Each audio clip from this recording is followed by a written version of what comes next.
ህይወትካ ዘበላሹ ሸሞንተ መሰረታዊ ነገራት። ህይወት ብብዙሕ ነገር ክበላሾ መንገዱ ክስሕትን ዝኽእል ከም ወረቐት ዝቀዳደድ ብስሕታን ድማ ህይወት ክበላሾ ከም ዝኽእል ዘርእዩ ተመኩሮታት ኣለዉ።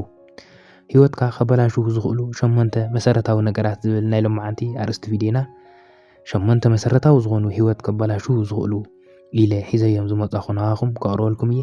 እስካዕ መወዳእታ ሓቢርኩም ንጽንሑ። ሰላምታ ድማ ኣይረሳዕኹም። ሰላም ድሓን ዲኹም ከመይ ኣለኹም? ናይ ዛዛ ዩቲዩብ ቻናል ተኸታተልቲ ዝኾንኩም ብምልኣኹም ህይወትካ ዘበላሹ ሸሞንተ መሰረታዊ ነገራት ዝብል ኣርእስቲ ቪድዮ ዝሃብክዎ ናይ ሎማዓንቲ ፕሮግራምና እዚ ይመስል።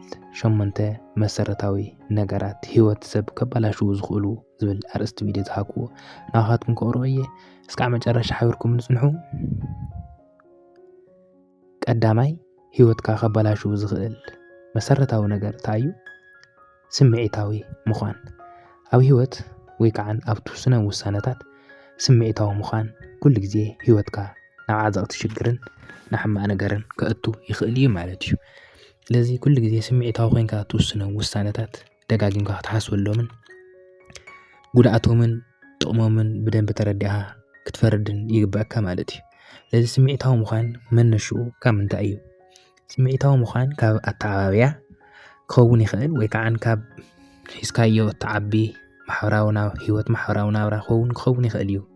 ስለዚ ስምዒታዊ ምዃን ኩሉ ግዜ እንድሕር ክትቆፃፀሮ ዘይትኽእል ኮይንካ ናይቲ ስምዒትካ ባርያ ክትኸውን ትኽእል ኢኻ ማለት እዩ። ስምዒታዊ ምዃን ኣብ ህይወትካ ብዙሕ ነገራት ከስእነካ ስለዝኽእል ህይወትካ ከበላሹ እውን ይኽእል እዩ ማለት እዩ። ስለዚ ስምዒታዊ ቅድም ምዃንካ ቅድሚ ውሳነታት ምውሳንካ ክትፈልጦም ዝግበአካ መሰረታዊ ነገራት ኣለዉ እዮም ማለት እዩ። ስለዚ እቲ ካልኣይ ህይወትካ ከበላሹ ዝኽእል ወይ ከዓ ህይወትኩም ከበላሹ ዝኽእል ቀዳማይን ንብዙሕ ሰባት ዘሽግር ዘሎን ድማ እንታይ እዩ? ዓርስኻ ምጥርጣር እዩ ማለት እዩ። ስለዚ ዓርስኻ ኩሉ ግዜ ኣነ ኣይክእልን፣ ኣነ ኣይበቅዕን፣ ኣነ ግዜ ኣይኮነን፣ ኣነ ዕድል የብለይን ኢልካ ንዓርስኻ ምጥርጣር ወይ ከዓ ንዓርስኻ ሰነፍ ምግባር እዩ ማለት እዩ። ስለዚ ዓርስኻ ምጥርጣር ህይወትካ ከበላሹ ካብ ዝኽእል ነገራት እቲ ካልኣይ ኮይኑ ተመዝጊበሉ ማለት እዩ። ዓርስኻ ምጥርጣር ክበሃል ክኽእል ከሎ ኣነ ነቲ ዝተዋሃብክዎ ስራሕ ኣይበቅዕን ወይ ከዓ ደካማ ጎንድታትካ እናርአኻ ንዓርስኻ ትሕት ምባል እውን ከካትት ይኽእል እዩ ማለት እዩ። ኩራትን ኩራነይን እቲ ሳልሳይን መሰረታዊ ነገርን ህይወትካ ከበላሹ ዝኽእል ድማ እንታይ እዩ? ኣብ ውድድር ዓለም ምእታው ማለት እዩ። ስለዚ ኣብ ውድድር ዓለም ኣትኻ ህይወትካ ምብልሻው ማለት እዩ። ስለዚ ኣነ እኮ ከምዚ ዓይነት ናይ ተፈጥሮ ሽግር ኣለኒ፣ ኣነ እኮ ኣይበቅዕን፣ ኣነ እኮ ኣይክእልን ዝብሉ እዚኦም መሰረታዊ ነገራት ምስ ካልኦት ሰባት ምውድዳር ወይ ከዓ ካልኦት ሰባት ኣብ ፅቡቅ ደረጃ ክበፅሑ ከለዉ ቤተሰብ ስለ ዘለዎም እዩ ወይ ከዓ ዝኾኑ ዕድላት ስለተመቻቸወሎም ዝተመረቑ ዓሌት ስለዝኾኑ ኢልካ ዓርስኻ ኣብ ውድድር ኣቲኻ ንታሕቲ ወይ ከዓ ዕድል ሕማቐይ ናተይ ከውሕዩ ዕድለ ኢልካ ንዓርስኻ እናረገምካ ዓርስኻ ውድድር ኣቲኻ ህይወትካ ከተጓሳቑልን ሕማቕ ነገር ሱሳትን ሕማቕ ነገር ክትርከብ ትኽእል ኢኻ ማለት እዩ። ስለዚ ዓርስኻ ውድድር ክትእቱ ክትኽእል የብልካን ህይወትካ ክበላሹ እዩ ማለት እዩ። ስለዚ ንስኻ ናይ ባዕልኻ ህይወትን ኢኻ ክትነብር ዘለካ እምበር ብናይ ሰባት ህይወት ንስኻ ተፀሊኻ ክትነብር ከም ዘይብልካ እዩ ማለት እዩ። ስለዚ ኣብ ዓርስኻ ውድድር እንድሕር ትእቱ ኮይንካ ሕማቕ ህይወት ክትመርሕ ትኽእል ኢኻ። ዓርስኻ ውድድር ምእታው ንዓኻ ናብ ሕማቕ ነገር ክወስደካ ይኽእል እዩ ማለት እዩ። ስለዚ እቲ ንኻልእ ሰብ ዘጋጥሞ ዘሎ መከራ ንዓኻ ከጋጥመካ ዘይክኽእል ይኽእል። ንዓኻ ዘጋጥመካ ዘሎ ሕማቕ ነገር እውን ፅባሕ ኣብ ህይወትካ ዘይክድገም ስለ ዝኽእል ህይወትካ ከበላሹ ዝኽእል ምስ ካልኦት ሰባት ዓርስኻ ምውድዳር ወይ ከዓ ምንፅፃር እዩ ማለት እዩ። እቲ ራብዓይ ድማ እንታይ እዩ? ፅባሕ ክገብሮ እየ እናበልካ ንሎማዓንቲ ምስኣን ማለት እዩ። ስለዚ እዚ እንታይ ማለት እዩ? ፅባሕ ክገብሮ እየ እንድሕር ፅባሕ ክገብሮ እየ ኢልካ ዝኾነ ፕላናት ኣውፂኻ ወይ ክሰርሖ ይኽእል እየ ኢልካ ውዕል ሕደር ምባል ግዜኻ ምቕታል ማለት እዩ። ስለዚ ፅባሕ ክገብሮ እየ እንድሕር ትብል ኮይንካ ፅባሕ ናይ ባዕላ ጭንቀትን ናይ ባዕላ ሓሳብን ኣለዋ። ስለዚ ሎማዓንቲ ክትገብሮ ዝደለኻ ነገር ድማ ሎማዓንቲ ክትገብሮ ከም ዘለካ እዩ ማለት እዩ። ስለዚ ፅባሕ ክገብሮ እየ እናበልካ ግዜኻ ምቕታል ድማ ህይወትካ ፅባሕ ዕድሜኻ ኣሪጉ ዓይንኻ ደኺሙ ነገራትካ ኩሎም ከከም ቦትኦም ተቐያይሮም ክትረኽቦም ትኽእል ኢኻ። ምስኻ ዝነብሩ ሰባት ዘይክትረኽቦም ትኽእል ኢኻ። ህይወትካ ኣብ ካልእ ዕድመ ክትረኽቦ ትኽእል ኢኻ። ኣጋጣምታትካ እንድሕር ዘይትጥቀም ኮይንካ ፅባሕ ክገብሮ እየ እናበልካ ህይወትካ ኣብ ዓዘቕትን ኣብ ሕማቕ ከርተትን ክትመርሕ ትኽእል ኢኻ ማለት እዩ። ስለዚ ፅባሕ ክገብሮ እየ ከምባል ሎማዓንቲ ጀምሮ እቲ ክትገብሮ ትደሊ ነገር ፅባሕ ድማ ኣብ ፅቡቕ ደረጃ ክትበፅሕ ትኽእል ኢኻ ማለት እዩ። ስለዚ ህይወትካ ክበላሹ ዝኽእሉ ነገራት እዮም እዚኦም እቶም ቀንዲ ነገራት እዮም ማለት እዩ እቲ ሓምሻይን እቲ ዋና ናይዚ ናይ ሎማዓንቲ ትምህርትና መሰረታዊ ዝኾነ ነገር ማታ እዩ ውዕለኻን እትረኸም ሰባትን እውን ናብ ዘይተደለየን ናብ ሕማቕ ህይወትን ናብ ህይወትካ ዘበላሹ ነገራትን ክወስዱኻ ይኽእሉ እዮም ውዕለኻ ማለት ምስ ንመን ኢኻ ትውዕል እቶም ዝትውዕሎም ሰባት ዓይነት ኔጌቲቭ ዕላላት ይዕልሉ ወይ ከዓ እቶም ትረኸም ኮሚኒኬት ትገብሮም ሰባት እንታይ ዓይነት ዕላላት እዮም ዝዕልሉ ኢልካ ኩሉ ግዜ ክትሓስብ ክትኽእል ኣለካ ምክንያቱ ምስ ኣድግያ ዝወዓለ ዝራቢዕ ህላተ ዘይለመደ ጥራት ለመደ ስለዝኾነ ማለት እዩ ተባሃላ ናይ ወለዱ እውን ማለት እዩ ስለዚ ምስ ትውዕሎም ሰባትን ምስ ትረኸም ሰባትን ክትስተውዕል ክትክእል ኣለካ እዚኦም ህይወትካ ክስእሉን ከበላሹን ቀጻሊ ትርጉም ኣልቦ ክገብሩኻን ዝኽእሉ ሰባት ምዃኖም ክትርስዕ የብልካን ማለት እዩ እዚ ውዕለኻን ሰባት ከመይ ኩነታት ኢኻ ተወግዖም እንታይ ኢኻ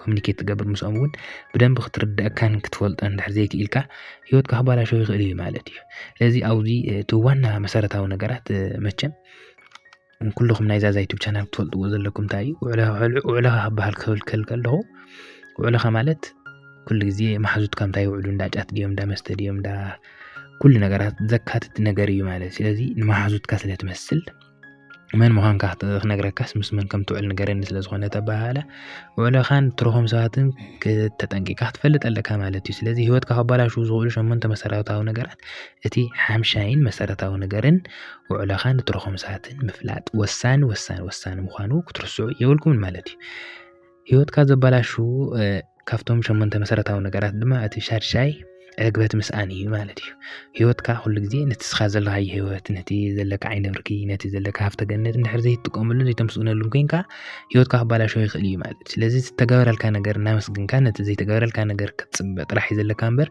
እቲ ተገበረልካ ነገር እናማረርካን እናሰኣንካ ዕግበት ሲኢንካ ካልእ ህይወት እንድሕር ትናፍቕ ኮንካ እዚ ኣብ ሰማይ ዘሎ ደመና ኮይኑ ዕድላትካን ናይ መጻኢ ተስፋታትካን ነፅልሚቱ ህይወትካ ክበላሹ ይኽእል እዩ ስለዚ በቲ ዘለካ ተመስገን ክትብልን ዕግበት ክስምዓካን ይግብኦ ማለት ስለዚ ህይወትካ ክበላሹ ዝኽእል ነገራት እቲ ሻድሻይ ኮይኑ ተመዝጊቡ ዘሎ ድማ እንታይ እዩ ማለት እዩ ዕግበት ኣብ ህይወትና ምስኣን እዩ እዚ ኣብ ብዙሕ ክፍለ ዓለም ወይ ከዓ ብዙሓት ሰባት ዕግበት ምስኣን ስለ ዘሎ ሃፍቲ የጠራቐሙ ጥሪት የጠራቐሙ ኣብ ዘለዎም ሃፍቲ እንዳወሰኹ ነቲ ኣካላዊ ጉድኣቶምን ወይ ከዓ መንፈሳዊ ርኽዓቶምን ዘጠፍእ ነገራት ክኽሰት ከሎ ድማ ሃፍታቶም ከድሕኖም ይኽእልን ማለት ስለዚ በዘለካ ነገር ክትዓግብ ክትክእል ኣለካ ምክንያቱ 30 40 50 ገዛውቲ ሰሪሕካ ሓደ ገዛ ስለትድቅስ በቲ ዘለካ ነገር ክትሕጎስን ተመስግንን ጥራሕ ዘለካ ስለዚ ዕግበት ምስኣን ናይ ደቂ ሰባት ዋና ሕማም ኮይኑሎ ህይወቶም የበላሹ እዩ ዘሎ ማለት እዩ እቲ ሻብዓይ ድማ እንታይ እዩ ድሌታትካ ዘይምጥቃም ወይ ከዓ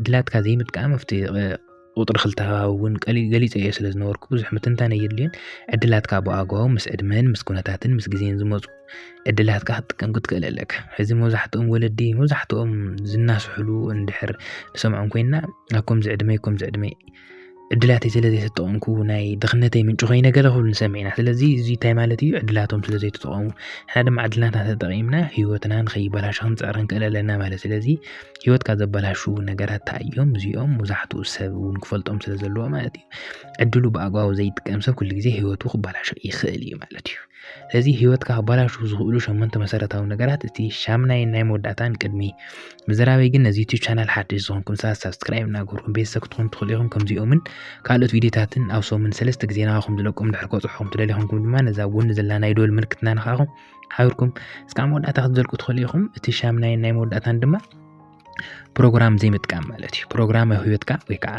ፕላን ወይ ለሰን ፕላን ዘይምውፃእ ማለት እዩ ኣብ ክንዲዚ ዓመተይ ዝክገብር እየ ክንዲዚ ኩነታት ከምዚ ዓይነት ክፍፅም እየ ክንዲዚ ሞያ ክሕዚ ኢልካ ፕሮግራም ጌርካ ህይወት እንድሕር ዘይትመርሖ ኮይንካ ኩሉ ግዜ ህይወትካ ክበላሾን ወይ ከዓ ከም እንስሳ ናብ ዝነፈሰ ክትኸይድን ከም ንፋስ ናብ ዝመፀልካ ነገር ክትኸይድን ትኽእል ኢኻ ፕሮግራም ዘለዎ ሰብ ግን ክወፅሕ ደረጃ ዘለዎ ትልሚ ንምስኻዕ ፕሮግራም ስለ ዝጓዓዝ ኣብ ፅቡቅ ደረጃ ክትበፅሕ ትኽእል ኢኻ ማለት እዩ እዚ ፕሮግራም ዘይብሉ ሰብ እንድሕር ኮይኑ ሓደ ሰብ ህይወቱ ንቐፃሊ እናተበላሸወ ይኸድ ከም ዘሎ ዘርኢ ምንጭታት ወይ ከዓ ዘርኢ ኣንፈት ምዃኑ ክንፈልጥ ክንክእል ኣለና ስለዚ ህይወትና ንሕና እውን ብፕሮግራምን ብለሰን ፕላንን ክንጓዓዝ ክንክእል ኣለና ምክንያቱ ሓደ ዓመት ክነከናውኖም ዝግበአና ነገራት ንገድፎም ዝግበአና ባህርታት ንሰርሖም ዝግበአና ስራሕቲ ፕሮግራም ብኣግባቡ እንድሕር ንፍፅም ኮይና ፕሮግራም ዘለዎ ህይወት ተመሪሕና ህይወትና ክንስተኻኽልን ኣብ ፅቡቅ ደረጃ ክንበፅሕ ንኽእል ኢና ማለት እዩ ስለዚ ኩራትን ኩራነይን ናይ ሎማዓንቲ ህይወትካ